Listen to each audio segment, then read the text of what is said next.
नमस्कार साथियों, मैं कुश कुमार सरल एग्जाम के यूट्यूब चैनल पे आपका स्वागत करता हूं।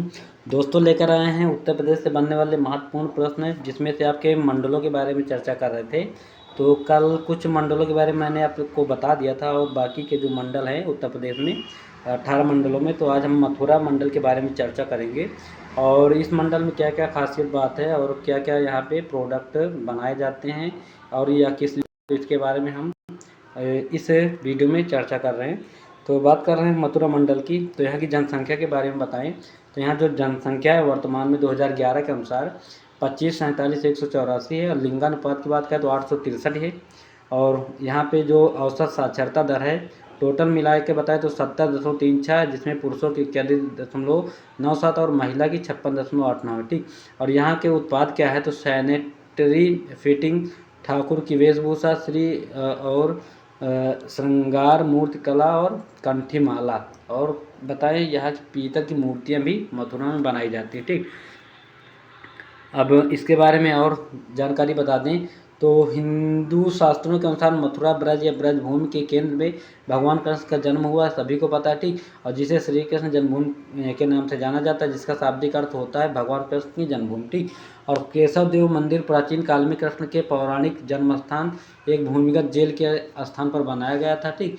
और महाभारत के और भागवत पुराण महाकाव्यों के अनुसार मथुरा जो है सूरसेन साम्राज्य की राजधानी थी। जो 16 महाजनपद थे उनमें से सूरसेन की राजधानी थी, जिस पर श्री कृष्ण ने के मामा कंस का शासन था। ठीक।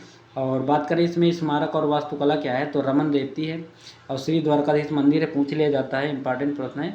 बांके बिहारी मंदिर कहाँ है तो ये भी आपका मथुरा में पड़ेगा। श्री कृष्ण जन्मभूमि में आपको पता है प्रेम मंदिर सबसे ज़्यादा फेमस है, ये आपका पड़ेगा मथुरा में। और इन जो ये बनवाए थे यही मंदिर प्रतापगढ़ में भी आपको देखने को मिलेगा, भक्ति मंदिर के नाम से। ठीक। तो ये बहुत अच्छी जगह है प्रेम मंदिर, वहाँ कभी जाओ तो बहुत बढ़िया चीज़ है। और आगे बात करें संस्कृत और विरासत, तो भारतीय इतिहास और संस्कृत में मथुरा की संस्कृति का विशिष्ट स्थान है। मथुरा उत्तर प्रदेश में कई दशकों से ब्राह्मणवाद और बौद्ध धर्म और जैन धर्म का एक सक्रिय केंद्र रहा है। और कला, धर्म और त्योहारों में मथुरा की संस्कृति शामिल है, जो दुनिया भर में प्रसिद्ध है। इतिहास, समाज, पुरालेख, धर्म, पुरातत्व, प्रतिमा विज्ञान, मुद्रा शास्त्र, कला और मूर्तिकला जैसी सभी प्रमुख पहलुओं के साथ मथुरा की संस्कृति उत्कृष्ट है। मथुरा में माँ सांझी जैसी कुछ संस्कृत परंपराएं, जो जमीन को फूलों से सजाने की रंगीन कला है। ठीक। और रासलीला जो है मथुरा संस्कृत कला का एक प्रमुख रूप है। भागवत पुराण में कहा गया है कि श्री कृष्ण ने गोपियों के साथ वृंदावन में मथुरा नदी के तट पर रास नृत्य किया था, ये भी प्रसिद्ध है। ठीक। और नवीनतम समाचार के बारे में बताएं मथुरा के, तो उत्तर प्रदेश सरकार ने मथुरा वृंदावन के लिए विशेष कार्यक्रम की घोषणा की है, जो कि भारत के सबसे बड़े तीर्थ स्थलों में से एक है। और उद्देश्य इसका क्या है तो 2041 तक इसे एक शुद्ध कार्बन उत्सर्जन पर्यटन स्थल के रूप में विकसित करना है। पर्यटन वाहनों को पूरे ब्रज क्षेत्र में प्रतिबंधित कर दिया जाएगा, वहाँ जो प्रदूषण वाले या वो हैं साधन वो नहीं जाएंगे, जैसे ये गाड़ी 4 व्हीलर वगैरह। और जिसमें वृंदावन और कृष्ण जन्मभूमि जैसे प्रसिद्ध तीर्थ केंद्र शामिल हैं। मंगलवार 14 नवंबर की बात है, रंगारंग कार्यक्रमों के साथ मथुरा में 14 दिवसीय ब्रजराज उत्सव का शुभारंभ हो गया। और ब्रजराज उत्सव में ब्रज की संस्कृत कला और शिल्प का संगम देखने को मिलता है। ठीक। तो ये था मथुरा का। अब बात करें मैनपुरी की, तो ये है आपका मैनपुरी। ठीक। मैनपुरी की बात करें तो ये किस किस से ज़िले से जुड़ता है, बगल में इधर एटा है, इधर फर्रुखाबाद है, इधर फिरोजाबाद, और इधर कन्नौज है, और इटावा। ठीक। तो ये जो ज़िले हैं ये मैनपुरी से अपनी सीमा साझा करते हैं। अब इसकी डिटेल बताएं तो यहाँ का जो जनसंख्या है 18,68,529 है। लिंगानुपात की बात करें तो 881। और यहाँ पे टोटल औसत साक्षरता दर क्या है 75.99 यानी 76% के लगभग। और पुरुषों की जो है 84.53, महिला 66.30% है। यहाँ का प्रसिद्ध क्या है तरकासी कला जो है यहाँ की प्रसिद्ध है। ठीक। अब बात करें इसके उत्तर में एटा जिला, पूर्व में फर्रुखाबाद और कन्नौज जिला, दक्षिण में इटावा जिला और पश्चिम में फिरोजाबाद है। ठीक। प्रसिद्ध स्थान यहाँ क्या है तो महाराजा तेज सिंह चौहान का किला है, राजा का महल गढ़ी है, फूलबाग और लोहिया पार्क भी यहीं पे है। और समन पश्चिम बिहार जो है आपको यही मिलेगा मैनपुरी में। सारस क्रेन की बड़ी आबादी है और 1990 में अधिसूचित क्षेत्र घोषित किया गया था। अभ्यारण्य में सारस की निवासी आबादी में चित्तित सारस, काली गर्दन वाले सारस, खुले बिल वाले सारस और ऊनी गर्दन वाले सारस यहाँ पे पाए जाते हैं। ठीक, मंदिर और आश्रम की बात करें तो शीतला देवी मंदिर है, भीमसेन मंदिर है, चंदेश्वर मंदिर और च्यवन ऋषि मंदिर यहीं पे आपको मिलेगा। हस्तशिल्प के बारे में बात करें, यूपी सरकार जिला मैनपुरी द्वारा नया लॉन्च किया गया है एकल उत्पाद ODOP तारकासी हस्तशिल्प योजना है। संस्कृति एवं सांस्कृतिक विरासत के बारे में बात करें तो जातीय शहर मैनपुरी पर विभिन्न समय अवधियों में मुगलों, मराठों, अफगानों और नवाबों द्वारा शासन किया गया था। इनमें मुगलों और नवाबों ने शहर की संस्कृति को काफ़ी प्रभावित किया। उनके शासन में संगीत, नृत्य, वास्तुकला, कला, शिल्प का विकास हुआ था। ठीक, ये थी मैनपुरी की कहानी। और इसमें नवीनतम समाचार क्या है तो नवीनतम में बताएं तो मार्च और अप्रैल के महीने में मैनपुरी महोत्सव यहाँ प्रदर्शनियों और श्रीदेवी मेले के साथ धूमधाम से मनाया गया, जो माँ शीतला देवी के आयोजित किया जाता है। ठीक, बात करें फिरोजाबाद की। ठीक, तो फिरोजाबाद आपका पड़ेगा इधर, ये देखो एटा है और इधर सीमा रेखा अपनी बनाता है, ये आगरा से है। ठीक, और मैनपुरी ये देखो इधर पड़ेगा, इधर इटावा से थोड़ी सीमा साझा करता है, सबसे ज़्यादा आगरा से अपनी सीमा बनाता है। ठीक, तो बात करें फिरोजाबाद की तो फिरोजाबाद चूड़ियों के लिए प्रसिद्ध है, सभी को पता है। ये देखो ना यहाँ पहले बात कर लें, इनकी जनसंख्या क्या है तो 24,98,156 है। वर्तमान में लिंगानुपात की बात करें तो 875 महिलाएं 1000 पुरुषों पे हैं। और यहाँ की जो साक्षरता दर है 71.92 पुरुष की और 71.92 जो है यहाँ की टोटल साक्षरता दर है, जिसमें पुरुष 80.82 और महिला 61.75 है। कांच के बने पदार्थ यानी चूड़ियाँ वगैरह यहाँ बनती हैं। ठीक, तो अर्थव्यवस्था के बारे में बताएं तो उत्तर प्रदेश में फिरोजाबाद शहर एक प्राचीन शहर है और इसे ग्लास सिटी ऑफ इंडिया के रूप में जाना जाता है। शहर का एक अनूठा नाम उनकी खूबसूरत चूड़ियों, शिल्प, टेबलवेयर और कांच से बनी अन्य उत्तम वस्तुओं के कारण है, जो पूरे भारत में लोकप्रिय है। कृषि के बारे में बात करें तो चावल, गेहूँ, मक्का, ज्वार, बाजरा यहाँ की प्रमुख फसलें हैं। और स्मारक के बारे में बात करें तो माता तिला मंदिर है, जो यह परम पंचायत फिरोजाबाद में एक बहुत पुराना मंदिर है। ठीक, और कुछ और इसमें है तो श्री हनुमान मंदिर है। यह मंदिर मराठा शासन के दौरान श्री बालाजी बाजीराव पेशवा द्वितीय द्वारा एक मठ के रूप में स्थापित किया गया। चंदावर गेट जो है, चंदावर गेट जो मोहम्मद गोरी और जयचंद के बीच लड़ाई हुई थी ना, चंदावर के युद्ध, तो वही है, बीच लड़ाई के लिए प्रसिद्ध है। वर्तमान में चंद्रवार एक महत्वपूर्ण और समृद्ध शहर है, जिसमें कुछ जैन विद्वानों का मानना है कि इस भूमि पर भगवान कृष्ण के पिता वासुदेव का शासन था। ठीक, तो ये कहानी थी फिरोजाबाद की। अब आगे बात करें आजमगढ़ मंडल की, तो आजमगढ़ के बारे में बताएं तो आजमगढ़ मंडल 3 जिले शामिल है, आजमगढ़, बलिया और मऊ, और इसका नेतृत्व मंडलायुक्त आजमगढ़ करता है। अब आजमगढ़ की बात करें तो आजमगढ़ किन किन जिलों से अपनी सीमा साझा करता है तो इधर आप देख रहे हो अम्बेडकर नगर है, और ये थोड़ी सीमा सुल्तानपुर से भी लगती है। उसके बाद इधर गोरखपुर है। ठीक, संत कबीर नगर से नहीं लगती है। इधर मऊ है और इधर आपका जौनपुर पड़ेगा।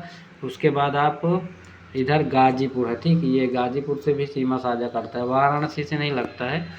तो ये हैं जो ज़िले इससे सीमा साझा करते हैं। अब आजमगढ़ की जनसंख्या बताएं तो 46,13,913 है। वहाँ पे लिंगानुपात सबसे ज़्यादा आपका देखो यहाँ मिलता है, 19 महिलाएँ ज़्यादा है महिला पुरुषों की अपेक्षा में। ठीक, तो कुल यहाँ की साक्षरता दर 70.9% है और पुरुष की है 81.3, जिसमें महिला 7.9 है। काली मिट्टी के बर्तन यहाँ बनाए जाते हैं, ये ODOP में आता है। और आजमगढ़ जिला जो घाघरा नदी के दक्षिण में और तमसा नदी के तट पर स्थित है, याद रखना। यह आजमगढ़ मंडल का मुख्यालय है, जिसमें 3 जिले आजमगढ़, मऊ और बलिया शामिल हैं। भौगोलिक दृष्टि से आजमगढ़ उत्तर प्रदेश के पूर्वी भाग में स्थित, बलिया सबसे पूर्वी थी उसी के बगल में। और यह जिला जो है पूर्व में मऊ, उत्तर में गोरखपुर, दक्षिण पूर्व में गाजीपुर, दक्षिण पश्चिम में जौनपुर, पश्चिम में सुल्तानपुर और उत्तर पश्चिम में अम्बेडकर नगर से घिरा हुआ है। एक समय यह प्राचीन कोसल साम्राज्य का एक हिस्सा था। इसके पूर्वी हिस्से को छोड़कर जो मल्ल राज्य में शामिल था। और आगे बात करें प्रसिद्ध स्थान यहाँ है तो दुर्वासा ऋषि आश्रम यही है, और यह आश्रम तमसा और मंजूषा नदी के संगम पर स्थित है। कहा जाता है कि महर्षि दुर्वासा 12 साल की उम्र में चित्रकूट से इस स्थान पर आए थे और यहाँ उन्होंने अपनी तपस्या पूरी की थी। दौलत इब्राहिम खान का मकबरा जो है, दौलत इब्राहिम खान का मकबरा अपने समकालीन वास्तुकला का एक अनूठा उदाहरण है। राजा हरिभक्त सिंह ने अपने चाचा दौलत इब्राहिम खान की याद में मकबरा बनवाया था। ठीक, तो अब बात करें इसमें और थोड़ी बात है जानकारी की। तो अवंतिकापुरी धाम जो है राजा परीक्षित के पुत्र जन्मेजय द्वारा ग्रह के सभी सांपों को मारने के लिए एक यज्ञ का आयोजन किया गया था। ठीक, और नवीनतम जानकारी की बात बताएं तो यूपी सरकार की एक जिला एक उत्पाद की योजना का उद्देश्य आजमगढ़ की ब्लैक पॉटरी को प्रोत्साहित करना है। अब बात करें बलिया की, तो बलिया सबसे पूर्वी जिला है उत्तर प्रदेश का। ये देखो, इसके बाद कोई जिला यहाँ पे नहीं है, ये फिर बिहार लगता है। ठीक, तो ये मऊ लगेगा इधर, इधर देवरिया, इधर गाजीपुर से अपनी सीमा साझा करता है। ठीक, और यहाँ की जनसंख्या के बारे में बताएं तो 32,39,774 ये इसकी जनसंख्या है। 937 लिंगानुपात, कुल इसमें साक्षरता दर है 70.94%। इसमें पुरुष हैं 81% और महिला है 59.75। ठीक, और यहाँ बिंदी टिकुली का जो होता है काम, ये होता है बलिया में। और बलिया जिला उत्तर प्रदेश का सबसे पूर्वी भाग है और बिहार राज्य के साथ अपनी सीमा साझा करता है। ठीक, शहर की पूर्वी सीमा दो भाग प्रमुख नदियां जैसे गंगा और घाघरा के संगम पर स्थित है। और प्राचीन काल में बलिया के वर्तमान जिले के अंतर्गत आने वाले क्षेत्र कौशल राज्य में पड़ता है। 1922 के भारत छोड़ो आंदोलन के दौरान बलिया जिले में बहुत गतिविधियां देखी गई हैं, जिसके कारण क्रांतिकारी बलिया उपनाम मिला। 19 अगस्त को बैरिया थाने में लोगों ने भारतीय तिरंगा फहराया, लेकिन अधिकारियों ने उसे उतार दिया। और प्रधानमंत्री उज्ज्वला योजना और सबसे पहले पीएम नरेंद्र मोदी ने बलिया में लागू किया था, ये याद रखना। पूछा जाता है कि उज्ज्वला योजना सबसे पहले कहाँ शुरू हुई, तो सबसे पहले हुई थी आपकी बलिया में, और बाद में इधर बुंदेलखंड के एरिया में हुई थी शायद दूसरे में। और बलिया से मंगल पांडे और चित्तू पांडे बलिया के शेर के नाम से जाने जाते हैं, और मंगल पांडे यहीं के रहने वाले थे। ठीक, जो 1857 की क्रांति में सबसे पहले मेरठ में युद्ध शुरू किए। प्रमुख व्यक्ति तो देखो, ये देखो मंगल पांडे 1857 के विद्रोह में प्रमुख क्रांतिकारी में से एक थे। चित्तू पांडे जिन्होंने बलिया में भारत छोड़ो आंदोलन का नेतृत्व किया। जवाहरलाल नेहरू और सुभाष चंद्र बोस द्वारा बलिया के बाग के रूप में इनको वर्णित किया गया। उन्होंने अंग्रेजों द्वारा दबाए जाने से पहले कुछ दिनों के लिए 19 अगस्त 1942 को घोषित और स्थापित राष्ट्रीय सरकार का नेतृत्व किया था। उनकी समानांतर सरकार कलेक्टर को सत्ता सौंपने और सभी गिरफ्तार कांग्रेस नेताओं को रिहा करने में सफल रही। और पूर्व प्रधानमंत्री चंद्रशेखर राव थे जिन्होंने भारत के 8वें प्रधानमंत्री के रूप में कार्य किया, यहीं के रहने वाले थे। ठीक, और प्रसिद्ध स्थान है मेले तो दादरी में मेला, यह भारत का दूसरा सबसे बड़ा पशु मेला है। सुराहताल यहीं पे है। सुराहताल वन्यजीव अभ्यारण्य एक प्राकृतिक वर्षा आधारित झील और साइबेरिया के कई प्रवासी पक्षियों का निवास स्थान यहीं पे है। ठीक, नवीनतम जानकारी बता दें इसमें तो यूपी के मुख्यमंत्री ने बलिया जिले में 38.25 करोड़ रुपए की 144 विकास परियोजनाओं का शिलान्यास किया। सरकार ने प्रभावती जयप्रकाश नारायण की पत्नी के नाम पर एक अस्पताल की स्थापना की और स्वास्थ्य एटीएम लॉन्च किया। वाराणसी से बलिया होते हुए हल्दिया तक अंतर्देशीय जलमार्ग का भी विकास हुआ है, सबसे बड़ा जलमार्ग है यही। अब बात करें अगला क्या है तो मऊ जिला है। तो मऊ जिला के बारे में बात करें तो मऊ जो है किस जिले से अपनी सीमा साझा करता है, तो इधर उत्तर साइड में आप देख रहे हैं, एक मिनट, उत्तर साइड में देखो आपका ये गोरखपुर से अपनी सीमा साझा करता है। इधर देवरिया है उत्तर पूर्व में, और इधर आप देख रहे हो पश्चिम में आजमगढ़ पड़ेगा, और पूर्व में इधर बलिया से अपनी सीमा साझा करता है। दक्षिण की बात करें दक्षिण में ये आपका गाजीपुर है, तो गाजीपुर से सीमा साझा करता है। तो कुल मिला के 1 2 3 4 5 ऐसे ज़िले हैं जिनसे अपनी सीमा साझा करता है मऊ। अब मऊ के बारे में बताएं तो यहाँ की जो मुख्यालय है मऊ नाथ भंजन है। जनसंख्या यहाँ की 220 59 है, और यहाँ का लिंगानुपात 979 है। ठीक, कुल औसत साक्षरता दर बताएं तो मऊ की 71.1%, पुरुष जो है 82.5%, महिला जो है 63.6% है। और यहाँ का जो एक जिला एक उत्पाद क्या है, पावरलूम कपड़ा है। ठीक, और आगे बात करें मऊ में तो मऊ नाथ भंजन के नाम से भी जाना जाता है। गंगा घाघरा दोआब के समतल मैदान में बड़े भूभाग में स्थित है यह। और मऊ जो है पूर्वांचल एक्सप्रेसवे के माध्यम से लखनऊ से जुड़ा हुआ है। और 1540 से 45 के बीच तत्कालीन बादशाह शेरशाह सूरी इस क्षेत्र में 2 बार आए, और शेरशाह सूरी दरगाह में रहने वाले सूफी संत मीरा शाह से मिलने आए थे। ठीक, और 1629 में मुगल बादशाह शाहजहाँ के शासनकाल के दौरान दिया थे, तो उनकी बेटी जहाँ आरा को दिया गया था। शहर के वर्तमान स्वरूप की नींव जहाँ आरा के शासनकाल में रखी गई। जहाँ आरा जो है बेगम ने यहाँ कटरा में अपना निवास और शाही मस्जिद बनवाई और उनकी सुरक्षा के लिए इसे अन्य सैन्य छावनी में बदल दिया गया था। ठीक, प्रसिद्ध स्थान बताएं तो गुलाब उद्यान, वन देवी मंदिर, कोहिनूर, मुक्तिधाम, दोहरी घाट और शीतला माता धाम यहाँ पे है। नवीनतम यहाँ पे न्यूज है, दुष्कर्म और पॉक्सो एक्ट के मामलों के निस्तारण में यूपी देश में दूसरे स्थान पर है। प्रदेश के भदोही जिले का प्रदर्शन सबसे अच्छा है और ये कालीन के लिए प्रसिद्ध है, ये भी याद रखना। दूसरे स्थान पे मऊ और तीसरे स्थान पे बलरामपुर है। ग्रामीण पत्रकार एसोसिएशन उत्तर प्रदेश के संस्थापक स्वर्गीय बालेश्वर लाल की 36वीं पुण्यतिथि मऊ जिले में पत्रकारिता दिवस के रूप में मनाई गई है, ये भी याद रखना इंपॉर्टेंट। ठीक, नेक्स्ट बात करें इसमें तो अयोध्या मंडल की। तो अयोध्या मंडल जो है 5 जिले में शामिल है। इसमें अमेठी, अम्बेडकर नगर, बाराबंकी, अयोध्या और सुल्तानपुर, और इसका नेतृत्व जो है अयोध्या मंडलायुक्त करते हैं। अब अयोध्या की बात करें तो इधर देखो उत्तर में सीधा जुड़ता है आपका गोंडा, फिर इधर बस्ती है, इधर बाराबंकी से सीमा बनाता है, और नीचे है अमेठी और सुल्तानपुर, इधर अम्बेडकर नगर। तो 6 जिले लगभग इसमें शामिल हैं। ठीक, तो इसकी जनसंख्या बताएं तो 24,70,996 है, और यहाँ बताएं लिंगानुपात कितना है 962 है, और कुल जो साक्षरता दर सबसे बेकार है 68-73 है, और पुरुष जिसमें 72 और महिला 62 है। यहाँ का जो है गुड़ फेमस है, और अयोध्या को ऐतिहासिक रूप से साकेत के नाम से जाना जाता है। भगवान श्री राम के जन्मस्थान के रूप में अयोध्या को हिंदुओं के 7 सबसे महत्वपूर्ण तीर्थ स्थलों में पहला माना गया है। 5 अगस्त 2020 को भारत के प्रधानमंत्री नरेंद्र मोदी ने भगवान श्री राम और एक नए मंदिर के लिए औपचारिक आधारशिला रखी, जिसे भगवान राम का जन्मस्थान माना जाता है। फैजाबाद जो है गोरखपुर राजमार्ग के बगल में 500 एकड़ 2.0 किलोमीटर यानी 2 किलोमीटर साइट पर एक नया टाउनशिप, नया अयोध्या बनाने की योजना, जिसमें लग्जरी होटल और अपार्टमेंट कॉम्प्लेक्स होंगे। प्रसिद्ध किस लिए है तो हनुमानगढ़ी किला है, भरत कुंड है, बाहू बेगम का मकबरा है, नागेश्वर नाथ मंदिर है, कनक भवन है और ब्रह्मकुंड है। ठीक, तो ये सर फिलहाल हमारे देखे हुए चीज़ें, हनुमानगढ़ी है, कनक भवन है, ये सब चीज़। और यहाँ हनुमानगढ़ी का जो लड्डू है इसको जीआई टैग भी दिया गया है, सरयू नदी के किनारे, ये भी याद रखना। ठीक, और इसमें बात करें तो इसमें जो है एक नया न्यूज है, पुरुषोत्तम मर्यादा पुरुषोत्तम राम के नाम से जो वहाँ फैजाबाद हवाई अड्डा, इसका नाम बदल गया है।